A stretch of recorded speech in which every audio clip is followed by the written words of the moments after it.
아멘. 오늘 어버이 주일인데요. 사실 어버이 주일, 어린이 주일 이것은 교회력에 의한 절기가 아니기 때문에 저는 그렇게 큰 의미를 두지는 않습니다. 그래서 2년에 한 번, 3년에 한 번 정도 이렇게 설교를 하고 오늘은 그냥 평소에 제가 준비했던 설교를 하려고 합니다. 실력을 키우라, 실력을 키우라 라는 제목으로 하나님 말씀 증거하겠습니다. 사실 보고 싶은 영상이 있어서, 함께 보고 싶은 영상이 있어서 설교를 좀 최대한 짧게 하려고 이렇게 합니다. 어제 제가 잠이 안 와서 꼬박 세웠어요. 막 세우면서 제가 평소에 미뤄놓았던 그 영상을 좀 이렇게 보는데 이정훈 교수라고 그분의 영상을 보면서 마치 내 안에 그 퇴행되어 가고 있던 믿음의 감각들이 다 회복되는 그런 것들을 느꼈어요. 그래서 오늘 이 말씀과 조금 연관이 있기 때문에 말씀을 잠깐 전하고 연이어서 영상을 보도록 하겠습니다. 세속화의 한 현상으로서 교회는 자꾸 세상을 닮아가려고 하고 있고, 또 현대 크리스찬 역시 세상 사람들을 자꾸 닮아가고 있는 것 같아서 마음이 아플 때가 한두 번이 아닙니다. 세상이 우리를 닮아야 되는데 자꾸 우리가 세상을 닮아가려고 하는 모습들이 요즘 자주 보입니다. 세상 사람들의 꿈이 우리의 꿈이 되고, 또 세상 사람들의 성공이 마냥 부럽고, 세상 사람들처럼 살고 싶은 마음이 우리의 마음속 깊은 곳에 자리 잡고 순간순간 용수철처럼 튀어오르고 있죠. 이런 세속화의 현상 가운데 하나가 무엇입니까?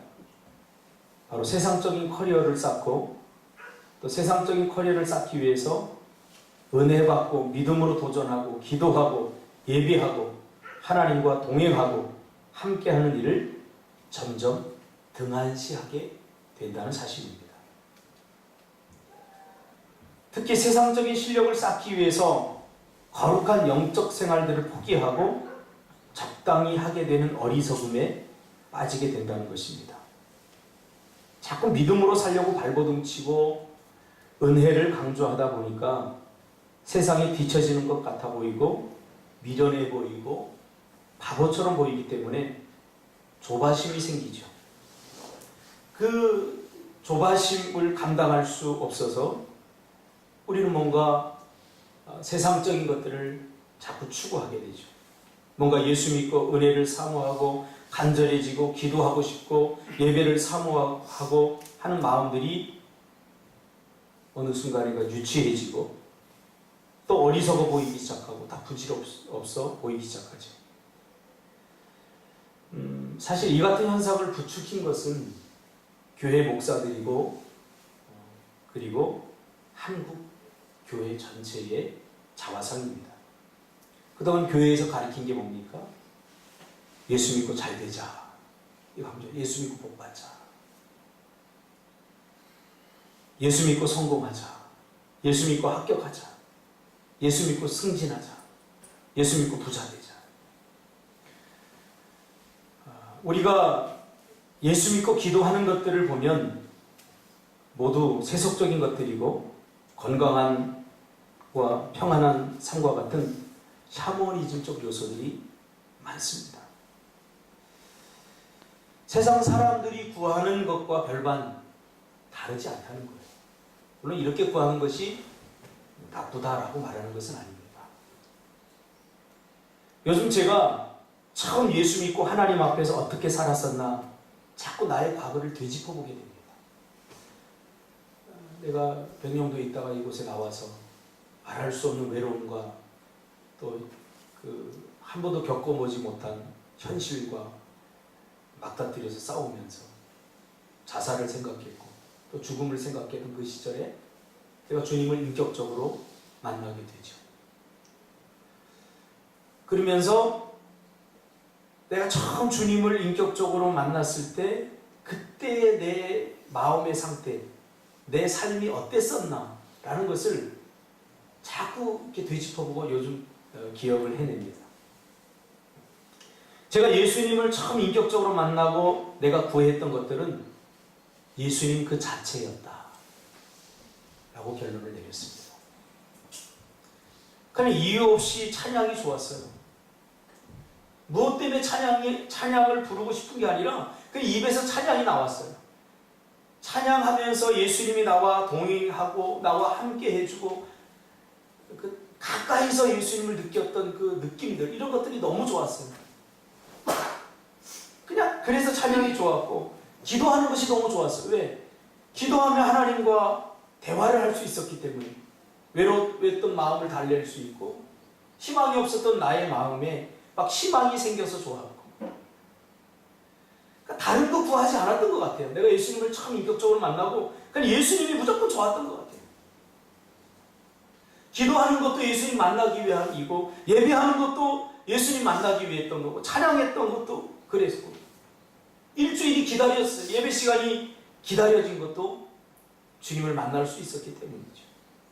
버스에 가면서 그 학생 때 뭐 정석 이런 거 펴있지 않고 성경을 읽으면서 너무 행복했어요. 제가 타고 다니는 버스가 2번 버스였는데 동암에서 학교까지 한 50분 걸리는데 너무 짧게 느껴졌어요. 말씀이 얼마나 달콤한지. 왜? 예수님을 하루라도 만나지 않으면 살 수가 없었기 때문에. 뭔가 공허하고 뭔가 마음이 텅 빈 것 같고, 그래서 단 한순간도 내가 예수님을 구하지 않은 날이 없었던 것 같아요. 정말 예수님을 만난 사람은 예수님 자체 한 분만으로 만족하지 예수님이 가진 초월적인 것들에 별로 관심이 없었습니다. 그 사람이 가진 어떤 것을 요구하지 않습니다. 진정한 사람. 진정한 사람은 그 사람 자체만으로 만족하게 되죠. 그 사람 자체로 만족하지 못하고 그 사람이 가진 어떤 조건 때문에 사랑한다고 생각하면 그것은 가짜 사랑입니다. 누군가를 사랑한다는 것은 그 사람 자체로 만족한다는 것입니다. 그 사람이 얼굴이 이쁘기 때문에, 그 사람이 많이 배웠기 때문에, 그 사람이 뭔가 내가 가지지 못한 뭔가를 가지고 있기 때문에 내가 그 사람을 사랑하게 된 동기가 된다면 그것은 가짜 사랑입니다. 그 조건이 사라져버리고 그 조건이 없어져버리면 그를 더 이상 사랑하지 않게 되기 때문이죠. 우리가 누군가를 사랑하면 그래서 그 사람 자체로 만족하지 않습니까? 그 사람 자체로 좋은 거예요. 예전에 우리 애담이가 그런 이야기 하더라고요. 엄마하고 자꾸 요즘도 같이 자고 싶어 해요. 그래서 뭘 사줄게, 뭘 자꾸 줬는데 뭐 어떻게 하면? 그랬더니 애담이가 아니야, 나는 그냥 엄마가 좋은 거야. 그냥 엄마하고 같이 자고 싶은 거지. 제가 그 말에 굉장히 은혜를 받았어요. 우리가 하나님을 사랑한다면 그냥 하나님과 함께 있는 게 그거 자체만으로는 사실 다 만족했던 것 같아요. 제가 초창기 물론 어렵고 힘들었어요. 물질적으로도 힘들고, 뭐 시골에서 공부하다 도시에 오니까 뭐 됩니까? 안 돼요. 60명 중에서 58등 하고, 이건 내 자존심이 절대 허락하지 않았어요. 살고 싶은 마음이 하루라도 없었어요. 근데 주님을 만나고 나서 완전히 달라진 거죠. 그냥 좋은 거예요. 그냥 예수님이 뭐 나를 공부 더 잘하게 만들어주고, 예수님이 내가 가지지 못한 물질을 주고, 그런 것 때문에 예수님이 좋았던 게 아니라 그냥 예수라고 하는 친구가 그냥 내 친구가 되어줬고 나와 늘 함께 하니까 그 예수님 자체만으로 너무 좋았던 것 같아요. 우리가 서로가 서로를 사랑해야 하는, 사랑으로 대해야 하는 이유가 여기에 있습니다. 예수님이 나를 사랑하되 나 자체로 만족하듯이 말이죠. 그러니까 여자들이 대부분 많이 하는 착각이 있습니다. 남자들이 자신이 예뻐서 사랑해준다고 믿는 거죠. 그래서 매일 뭘 찍어 바르고 자꾸 꾸며요. 그렇게 안 해도 남자들은 그 자체만으로도 사랑합니다. 이게 진짜 사랑이야. 어떤 사람이 그러더라고. 어떤 여자하고 결혼하려고 이렇게 연애를 하고 결혼하고서 딱 그 다음날 결혼하고 신혼여행 가서 그 다음날 일어났는데 깜짝 놀랐다. 아무리 찾아봐도 그 여자가 없대요. 내가 보니까 전부 다 그린 거야. 다 그리고 다 만들고 이쁘게 화장을 지우니까 눈썹도 없어지고 그 여자가 아니라는 거야.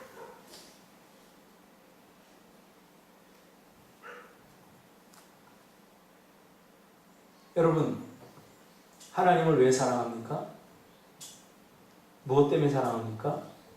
하나님을 사랑하는데 이유가 있으면 가짜입니다. 하나님이 난 필요해. 필요해.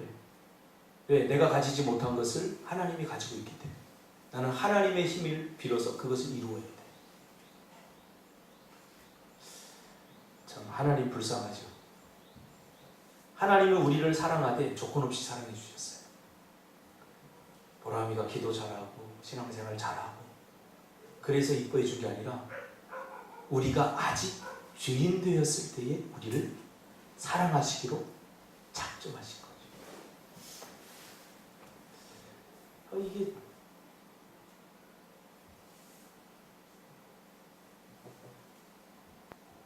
참 너무 좋지 않습니까? 이 사랑. 사랑의 이유가 없어야 됩니다.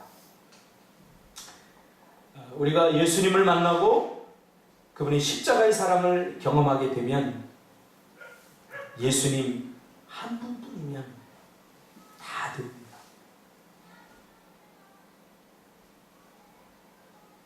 이것이 정상적인, 지극히 정상적인 그리스도인이죠. 그런데 언제부턴가 예수님 한 분만으로는 뭔가 부족하고 아쉬워지기 시작하면서 교만과 타락이 시작되는 것입니다. 그러므로 오늘 저는 이 짧은 말씀을 보면서 우리 그리스도인들이 가져야 될 진짜 실력이 무엇인지 한번 살펴보려고 합니다. 어제 잠이 안 와서 유튜브를 보고 성경을 읽고 이런 뒤척이다가 새벽 예배 나올 시간이 됐는데 갑자기 비가 쏟아지면서 막 천둥이 막 우리 집이 막 울리더라고요. 벌썩벌썩. 그 순간에 제가 제일 먼저 떠오른 사람이 있는데 김은아가 떠오르더라고요. 왜냐면 천둥 소리를 되게 무서워하거든요. 그래서 예전에 연애할 때 서로 싸웠다가도 천둥 소리 나면 내가 가서 팔짱을 꼭 꼈어요. 딱 두 가지. 개 나타나거나 천둥 치거나 그러면 바로 화해가 이루어졌어요. 그래서 어제 제가 좀 기침이 심하게 났어요. 천식성 기침이 좀 심하게 나서 계속 기침을 하니까 피곤했더니 저쪽 방으로 가서 자더라고요. 그러니까 내가 더 많이 사랑하는 것 같아요. 나 기침한다고 옆에 가서 자니까. 근데 나는 천둥 치면서 꼴렁꼴렁 하니까 저 사람이 무서워할까봐 가본 거예요. 한번 거기 방. 근데 조금 더 아깝지 않더라고요. 쫙 가면 주무시는데 마음이 놓이더라고요. 사랑은 받으려고 할 때 힘들어져요. 사랑을 하는 게 훨씬 행복해요. 그래서 예수님도 행복한 것 같아요. 우리 장로님 무슨 말씀인지 이해를 하시는 거예요. 저도 가만히 보면 우리 장로님이 권사님이 훨씬 많이 사랑하는 것 같아요. 네. 제가 느껴요. 이렇게 같이 생활하면서 그걸 많이 느껴요. 그러니까 장로님 동안이시잖아요. 네. 네. 사랑을 받으려고 하는 사람들 보면 다 인상순간이에요. 그러니까 예수님은 정말 행복해요. 왜? 우리를 사랑해 주시니까. 오늘 본문은 우리가 너무나 잘 아는 말씀입니다. 사울이 왕이일 때 골리앗을 앞세워서 블레셋이 쳐들어오죠. 우리가 아는 바처럼 골리앗은 어릴 적부터 싸움터에서 성장한 사람이죠. 한마디로 타고난 싸움꾼. 전쟁에 최적화된 그러한 몸을 가진, 당시 아무도 당할 자가 없어도 탁월한 실력자죠. 그뿐 아니라 지금까지 싸워서 접은 적이 없는 백전백승의 탁월한 실력자죠. 그런 골리앗을 앞세워서 블레셋이 쳐들어오죠. 이 골리앗은 당시의 고대 근동 아시아 여러 나라에 이미 알려졌던 장수입니다. 이스라엘에게만 알려진 것이 아니라 그 고대 근동 아시아에 블레셋과 절대 싸울 사람. 블레셋은 어떤 민족입니까? 해양 민족입니다. 오늘날로 말하면 바이킹족이라는 거죠. 이스라엘 백성들이 칼이 없을 때 청동 무기, 칼을 갖고 쇠로 만든 칼을 갖고 있었던 호전적인 민족. 그 중에서도 가장 수장이 누구냐면 골리앗이죠. 싸워서 접은 적이 없는. 골리앗의 소문을 익히 알고 있었던 이스라엘 진영에서는 나가면 죽음이라는 사실을 뻔히 알고 있었기에 온갖 수치와 모욕을 당하면서도 누구도 감히 나서지 못합니다. 목숨 앞에서는 자존심도 수치심도 모욕감도 없죠. 그러니까 세상적인 관점에서 보면 이스라엘 백성들이 실력에서 밀린 거예요. 실력에서. 우리가 골리앗을 이길 수 없어. 골리앗이 가진 실력, 싸움 실력을 우리가 당할 수가 없어. 그걸 뻔히 알고 있었죠.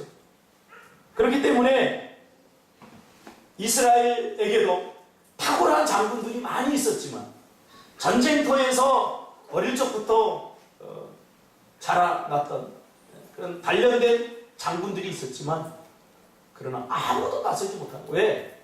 실력 차이가 너무 나는 걸 아니까. 나섰다가는 개죽음이죠.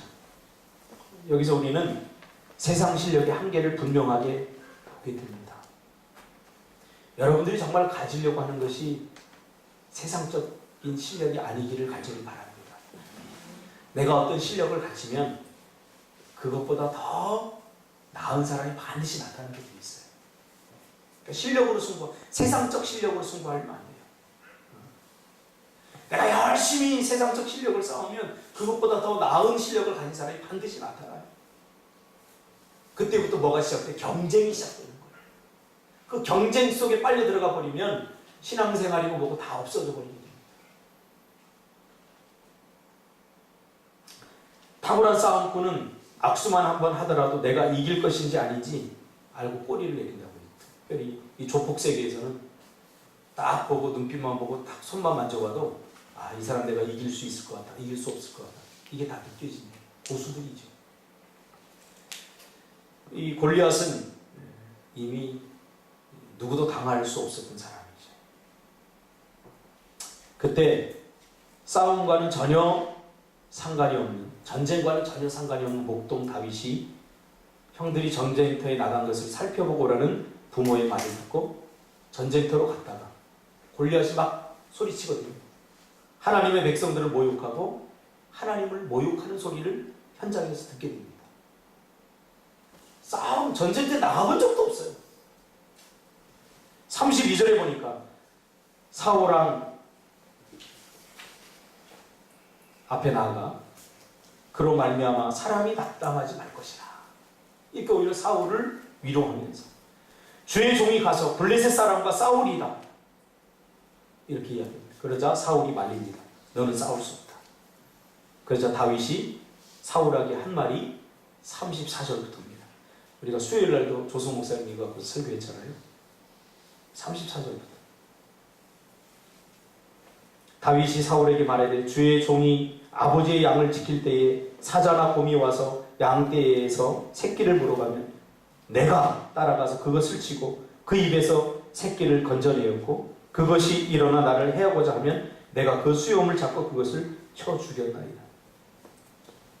그러니까 지금 전운이 감도는 이 전쟁터에서 목숨이 왔다 갔다 하는 전쟁터에서 다윗이 기껏 하는 얘기가 난 양치기인데 양을 나는 잘 지키는 사람이다. 그러고 이야기하고 있는 거예요. 그러면서 양들을 사자나 곰이 빼앗아 가려고 할 때 내가 그것으로부터 지켜낸다. 이렇게 합니다. 내가.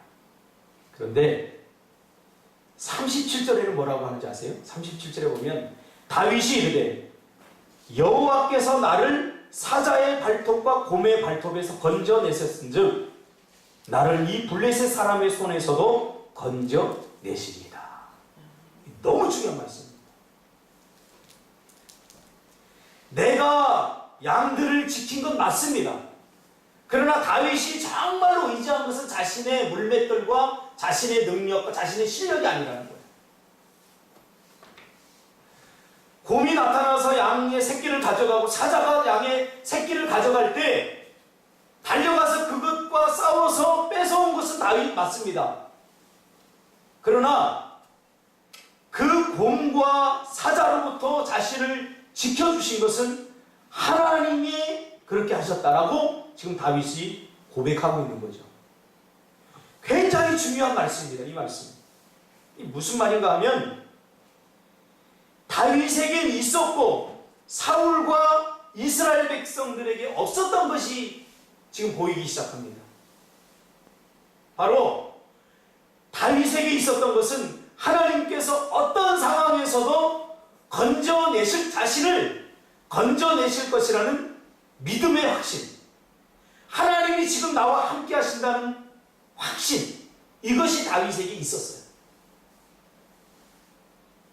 자신이 가지고 있었던 실력만 믿고 달려간 게 절대 아니라는 거죠.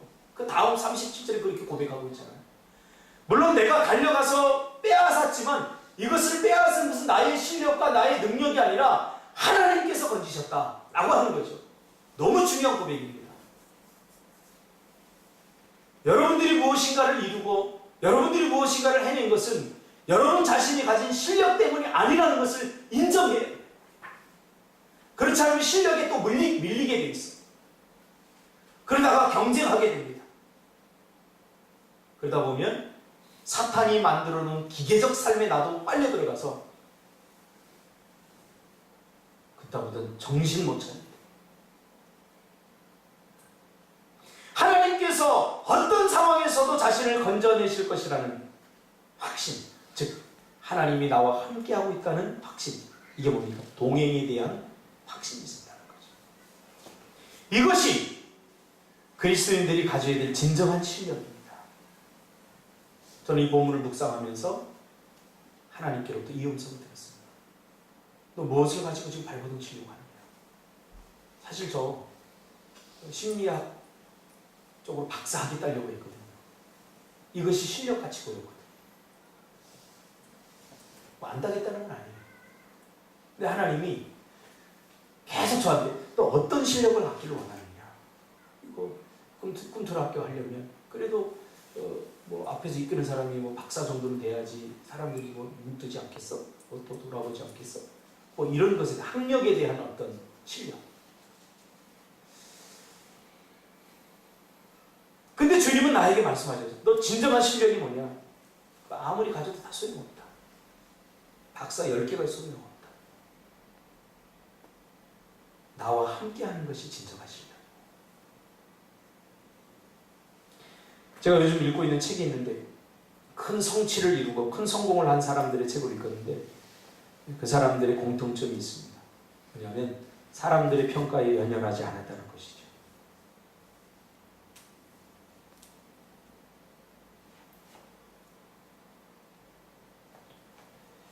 우리가 잃어버린 것이 있습니다. 우리가 잃어버린 것이 뭡니까? 세상 사람들에게는 없고 우리만 가지고 있는 것으로 승부해야 되는데 그걸로는 뭔가 부족할 것 같으니까 자꾸 세상 것들을 채워 넣기 시작합니다. 우리의 삶 속에. 그 실력을 자꾸 가지려고 합니다. 그러면서 진정한 실력을 우리가 자꾸 점점 잃어버리고 있어요. 초대교회는 세상을 정복했어요. 그 이유가 뭡니까? 세상적인 실력으로 채우지 않고 세상이 가지고 있지 않는 것, 바로 하나님에 대한 동행, 임마누엘에 대한 확신을 가지고 나아가서 복음을 전해야 되는 거죠. 자꾸 세상적인 것들로 거룩한 것을 대신하려고 하지 마세요. 하나님만 있으면 되죠. 하나님이 나와 함께 있으면 모든 것이 끝나는 거죠. 더 이상 뭐가 더 필요하죠? 그분에게 모든 것이 다 있는데. 그래서 다윗은 오직 하나님만 구하고 있죠. 칼이나 전략이나 더 좋은 군사적 스킬을 구하지 않고 지금 다윗이 거백한 게 뭡니까? 하나님이 건져내실 거야. 하나님이 지금 나와 함께 하고 있어. 이것이 진정한 신뢰이죠. 우리가 잃어버린 것, 바로 하나님과 동행하는 것입니다. 매일매일의 삶 속에서 우리가 가끔씩 동행하려고 하죠. 다윗은 매일 동행했어요. 이게 우리가 가져야 될 진정한 신뢰입니다. 이것 때문에 우리가 발버둥 쳐입니다. 세상적인 것들이 채워지면 하나님의 것들을 점점 소홀히 하고 잃어버리게 됩니다. 그러면 어떻게 됩니까? 골리앗이라고 하는 세상 앞에 무릎 꿇고 세상에 모욕당하고 세상에 기죽고 결국 골리앗에 눌려 살게 됩니다.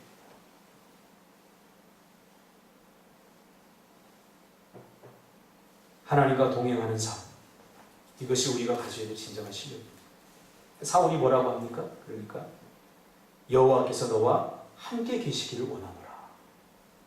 이미 함께 계신데, 다윗이 이미 함께 있어서 달려나가는데, 그 믿음을 가지고 달려나가는데, 하나님이 반드시 구할 거야. 하나님이 지금 나와 함께 하고 있어. 나를 지켜보고 있어. 그러니 저 골리앗에게 무작정 당하도록 하나님이 나를 내버려 두지 않을 거야. 이런 확신을 가지고 나가는 건데, 반신반의했던 사울은 하나님께서 너를 지켜줬으면 좋겠다. 궁색하죠. 여러분, 원한다고 그것이 믿음은 아닙니다.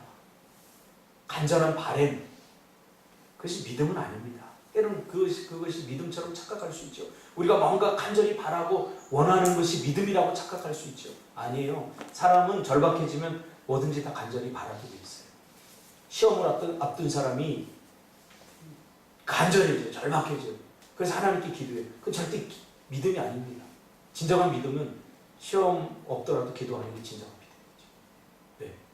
수준이 다르잖아요. 하나님과 동행하기 위해서 하는 기도기 때문에. 확신이 믿음입니다. 그래서 원하고 바라는 자는 기도만 하고 있고, 확신이 있는 자는 골리앗 앞으로 뛰어나가죠. 우리 꿈틀교회 성도들이 매일매일 하나님과 동행했으면 좋겠습니다. 그래서 골리앗 같은 세상이 우리를 공격하고 우리의 길을 죽이고 우리 앞에 버티고 서 있다고 하더라도 기죽지 말고 하나님이 함께 있는데 뭐가 두려워요? 죽어봤자 천국이에요. 뭐가 두려워요? 물질 조금 없어, 조금만 버티세요. 물질 조금 없어, 물질 때문에 조금만 버티세요. 우리가 산 증인 아닙니까? 전기세 낼 1,000원도 없었어요. 그래서 내가 뭐 잘못했습니까? 영양실조로 내가 뭐 지금 굶었습니까? 배만 나왔잖아요. 하나님이 다 입히시고. 그럼 내가 한 게 뭔 줄 아세요? 하나님이 절대 시작하게 하신 분은 하나님이기 때문에 절대 하나님께서 나를 잘못된 길로 인도할 리가 없어. 그거 하나로 버틴 거예요. 그거 하나. 다윗도 그거 하나로 나간 거죠. 왜 이렇게 믿음이 없어요? 하나님과 동행하시기 바랍니다. 영상 보겠습니다.